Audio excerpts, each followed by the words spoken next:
First credit should go to Sujith. తర్వాత సుజీత్ తాలూకు డ్రీమ్ని రియలైజ్ చేయడానికి the one and only Thaman. అతను వీళ్ళిద్దరూ ఎంత పిచ్చిగా చేశారంటే, వీళ్ళు ఒక ట్రిప్లో ఉన్నారు సినిమా అంతా. వీళ్ళ ట్రిప్లో నన్ను కూడా లాగేశారు. ఎలా లాగారంటే నాకే తెలియదు. నేను డిప్యూటీ సీఎం అని మర్చిపోయాను నేను ఈరోజు.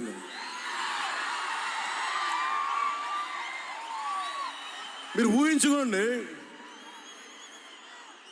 ఒక డిప్యూటీ సీఎం ఇలా కత్తి పెట్టుకొని వస్తే ఎవరన్నా ఊరుకుంటారు చెప్పండి?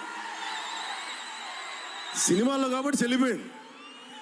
కానీ ఇది మన ఖుషీలో ఈ కటానాని నేను ప్రాక్టీస్ చేసిన కటానా ఫీల్ చూసి నాకు ఇది కావాలి, ఎలా చేద్దాం, దీని చుట్టూ ఒక చక్కటి కథ అల్లి సినిమాని మీకు రంజింపజేసేలా యాక్షన్ కట్ కానీ స్టైలైజింగ్ కానీ చాలా చాలా బాగా చేశారు.